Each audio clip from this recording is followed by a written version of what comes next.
Olá, alunos aí do sétimo ano, né?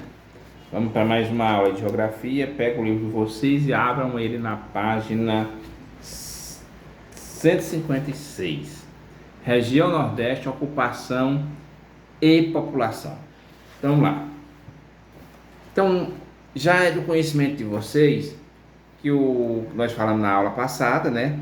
Que a colonização do território brasileiro, ela teve início exatamente pela região Nordeste.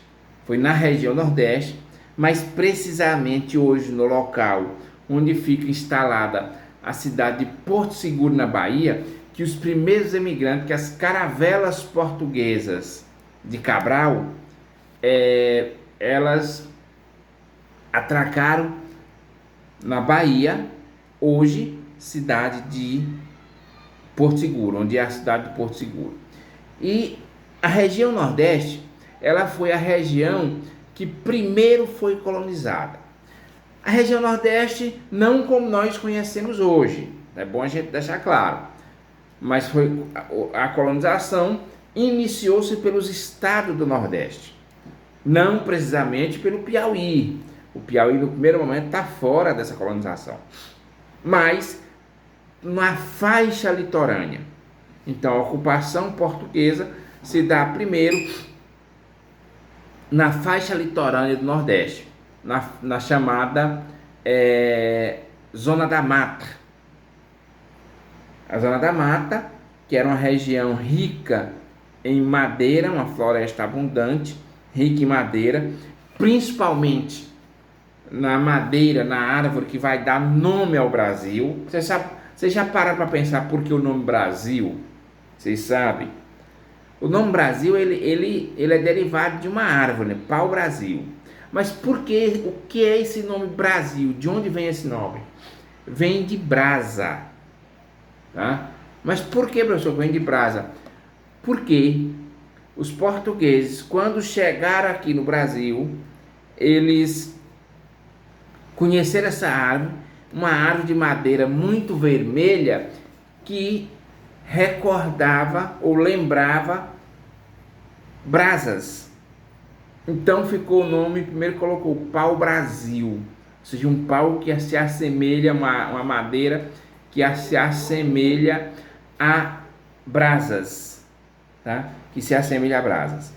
Então daí ficou pau-brasil e posteriormente o país foi batizado como Brasil. Então essa é a origem do nome do nosso país. A ocupação da Zona da Mata.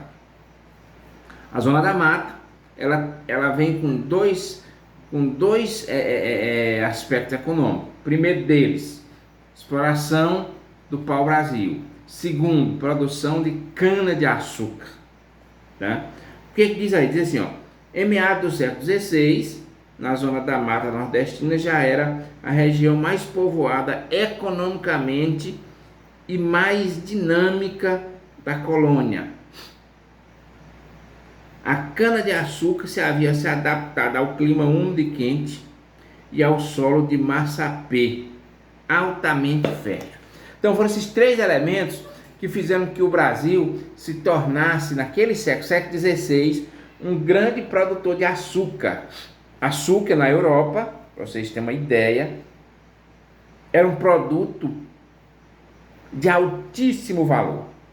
O açúcar ele tinha um valor muito grande. Então o que acontecia? Se produzia açúcar aqui no Brasil e mandava para metrópole. Vocês lembram que na aula passada o país, como é no caso Brasil e Portugal, Portugal era a metrópolis e o Brasil a colônia. Entenderam? Então o Brasil era metrópole, Portugal, aliás, ao contrário, Brasil colônia e Portugal metrópole. Então tudo se produzia na colônia, enviava-se para a metrópole. Todo o açúcar que era produzido no Brasil era vendido para Portugal. Vendido não, era levado para Portugal. E para a produção de açúcar teve esses três elementos da cana-de-açúcar, teve esses três fatores naturais que contribuíram. O clima, né? o clima que tem característica úmida e quente, ou seja, chove muito, e também o tipo de solo, que é o solo de Massapê, um solo muito fértil. Vocês sabem também, continua a questão aí da ocupação do Nordeste, né? Vocês sabem que Salvador foi a primeira capital do Império, a primeira capital do Brasil foi Salvador. Essa primeira parte aqui que nós vimos foi a ocupação da Zona da Mata, tá? Ocupação da Zona da Mata. Nós iremos ver agora também como se deu a ocupação do Agreste do Sertão. Vocês lembram que lá o Nordeste tinha sub-regiões, não era isso? Zona da Mata, Agreste, Sertão e Meio Norte.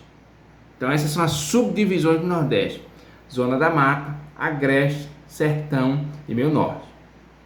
Vamos ver o que diz aí, ó. A ocupação do Agreste do Sertão. Diz aí, ó. Com atividades, essas duas foram ocupadas primeiro para a atividade da pecuária, criação de animais, criação de gado, baseado principalmente no sistema de parceria entre fazendeiros e vaqueiros. Como era esse sistema de parceria, gente? Ó, o fazendeiro, ele era dono do gado e o vaqueiro tomava de conta pelo quarto de bezerro. O que significa isso? Cada bezerro que nascia, o vaqueiro tinha um quarto. Entendeu? Cada bezerro que nascia na fazenda, o vaqueiro tinha um quarto. Ao completar 4 bezerros, ficaria um bezerro completo, não é isso? O vaqueiro não tinha um quarto de cada bezerro. Quando nascia 4, o patrão ficava com 3 bezerros e o vaqueiro com 1. Essa era a parceria fazendeiro-vaqueiro, tá?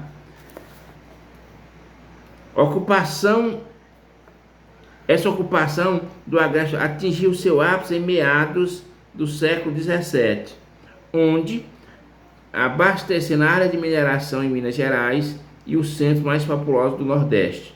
No interior do atual estado da Bahia, a mineração de ouro, e diamante ganhou importância. Então, o que aconteceu? Ó, aqui já é um período, aí nós já estamos aí no século XIX, no século XVIII. Aqui já é um período que já se encontrou grande quantidade de ouro nas Minas Gerais, que hoje é o estado de Minas. Com essa quantidade, com essa descoberta, essa grande quantidade de ouro, muitas pessoas do Nordeste, que viviam no Nordeste, migraram para Minas, porque naquela época achar pedras preciosas e ouro era algo assim, o mais importante. Então migraram para lá.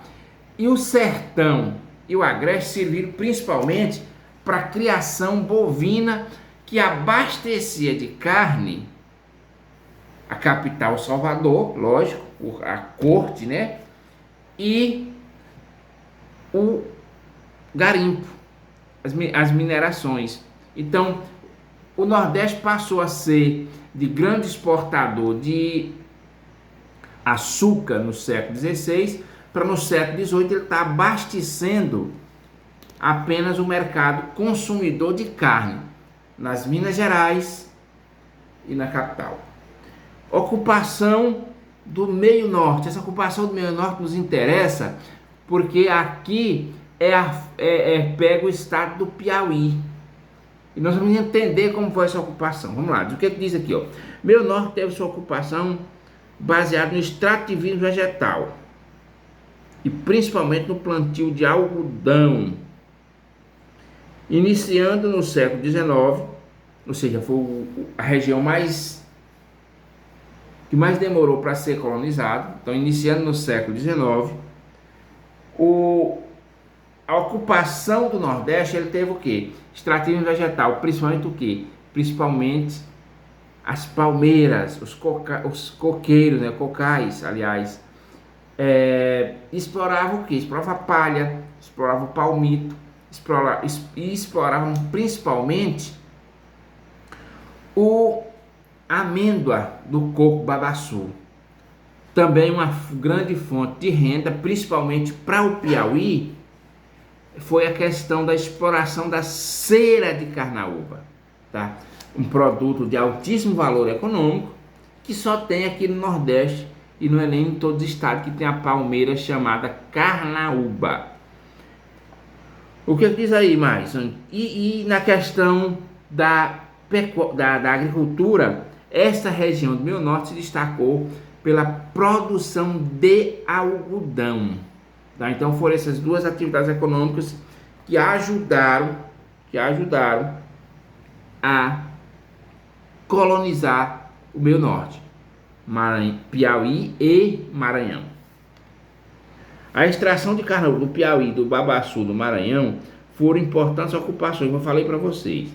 A cera da folha de carnaúba é utilizada na produção de tintas, plásticos. É uma cera muito utilizada, tá? É um produto muito utilizado.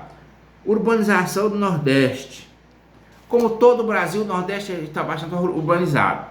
Tem quais as principais cidades? Salvador, que é a terceira maior cidade do Brasil, ficando atrás do Rio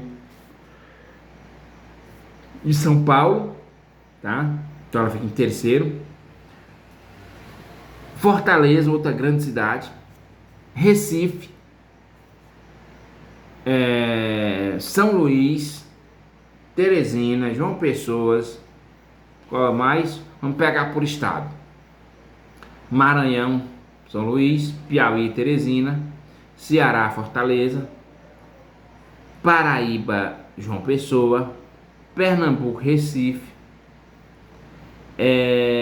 Rio Grande do Norte, Natal, Alagoas, Maceió e Sergipe. Vamos da capital do Sergipe, gente.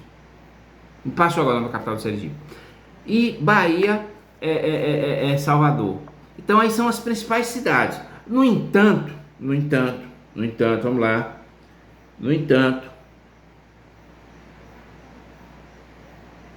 em toda a margem, ou seja, a orla do Nordeste, é uma orla bastante povoada. Muitas cidades, não só as capitais, com exceção da capital nossa do Piauí, que não é no litoral, todas as outras capitais nordestinas, estão no litoral. Então o litoral nordestino, ele é bastante povoado, como eu falei para vocês. Mas no caso do Piauí, nós temos um pequeno litoral que fica praticamente 3 municípios, né? Se eu não me engano, são 3 municípios: Parnaíba, Luiz Correia e Cajueiro da Praia. Menos de 60 quilômetros de litoral. O menor litoral do Brasil é o piauiense. Entendeu? Então nós temos o quê? Então nós temos aí essa urbanização, nós temos as grandes cidades, tá? Nordestina, também, que é uma questão que é bastante importante para a região. Essas cidades são centros que oferecem os mais diversos serviços: comercial, de saúde, de educação. Então são centros importantes, as capitais nordestinas. E eu estou tentando lembrar o nome da capital de Sergipe. Passou, depois a gente lembra, a gente fala. Condições de vida do Nordeste. Vamos ver o que. A região Norte e Nordeste são aquelas que apresentam os menores índices de desenvolvimento humano, tá? Os piores indicadores sociais, Norte e Nordeste. No entanto, o Nordeste e o Norte, ele vem, de uma certa forma, se desenvolvendo, recuperando o tempo perdido. E a gente vê que já não é mais uma região que era há pouco tempo atrás. Pouco tempo, né? Então diz assim, então tem a questão das chamadas desigualdades sociais, que é gritante na região Nordeste. O dinamismo econômico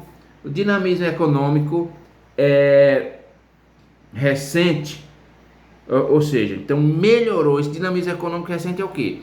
Vamos aqui colocar as datas. O nome da capital de Sergipe, Aracaju.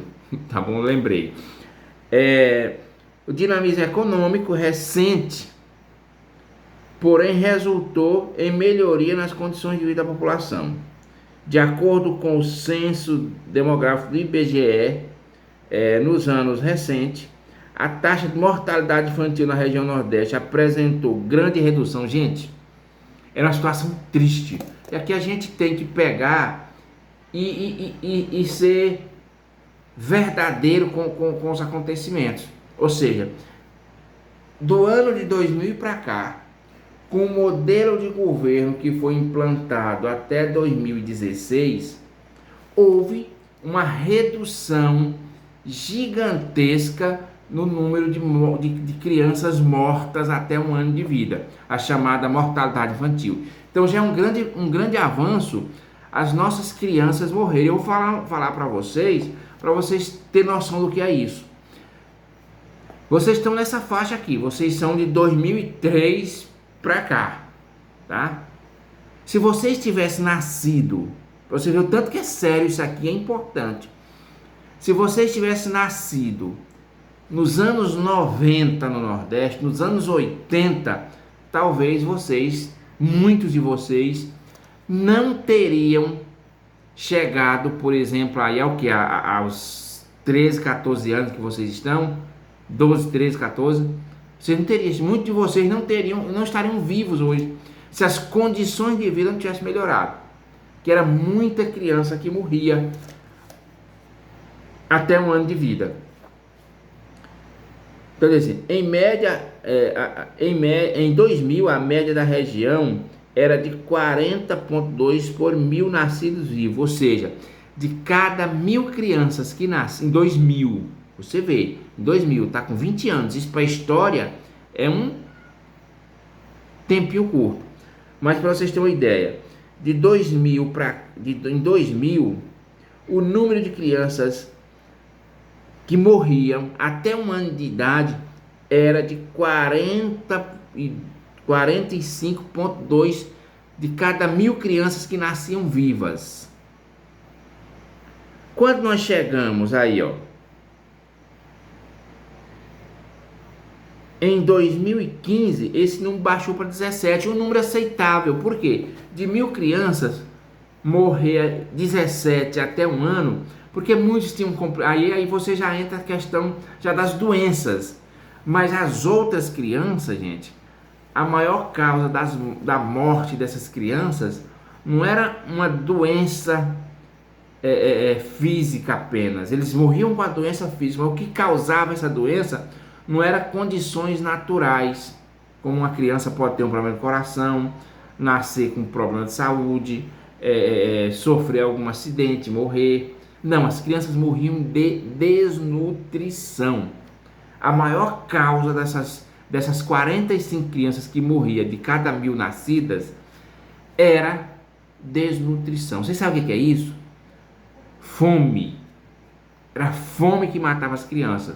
Por exemplo, a pessoa podia até se enganar, encher a barriga com farinha e a pessoa saciar a fome momentaneamente. No entanto, o organismo dele ia enfraquecendo, porque farinha não tem nutrientes, gente. Farinha não tem as vitaminas e todos os nutrientes que o nosso organismo precisa para nos manter vivos e saudáveis. Aí o que acontecia? A criança tinha uma gripe, morria. A criança tinha uma desinteria já causada pela desnutrição e morria. Então, vocês veem a situação. Então, melhorou muito a situação aí de 2000 até 2015. Então, vamos ver aqui, Também no Nordeste, você vê como melhorou muito. A taxa de analfabetismo também no Nordeste, ela diminuiu. Teve uma redução. De 2002, era 24,9% da população acima de 15 anos. Ou seja, de cada 100 brasileiros, de cada 100 nordestinos, 25, né? Vamos botar 25 não sabiam ler e escrever, aqueles que estavam acima de 15 anos, tá?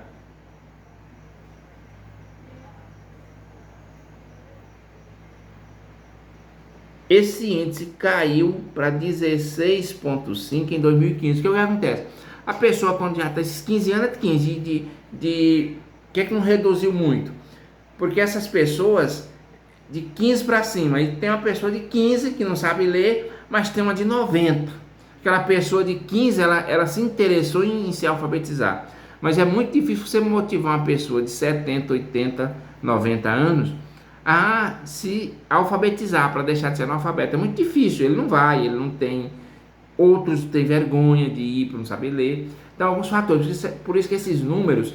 Mas o mais interessante é que nós estamos aí com um número muito baixo. Se eu não me engano, a questão de 1% de pessoas com menos de 15 anos que não sabem ler, tá? Que não sabe assinar o nome, analfabetos mesmo, que não sabe assinar o nome. Entendeu? Então as condições de vida do Nordeste melhorou muito. Pessoal, aí tem também a questão dos povos tradicionais. O Nordeste tem muitos índios, no Piauí não tem, foram exterminados. Tem aí a questão dos vaqueiros, tem a questão aí também dos catadores de mangaba, que é um grupo de pessoas que vivem de catar mangaba. Tem os ribeirinhos que vivem à margem do rio Parnaíbe, do rio São Francisco, de Lagoa e de outros rios. Tem as quebradeiras de Babaçu, pessoas tanto do Piauí quanto do Maranhão. Temos também o que? As comunidades remanescentes quilombolas. O que são os quilombos, pessoal? Os quilombos, eles são o que? Eram áreas ou comunidades que eram criadas por escravos fugitivos das fazendas. E ali eles criavam toda uma resistência para eles não voltar a ser escravo. Hoje nós temos aqui em Redenção, tem um quilombo que é reconhecido, que são pessoas que estão lá seus descendentes, né?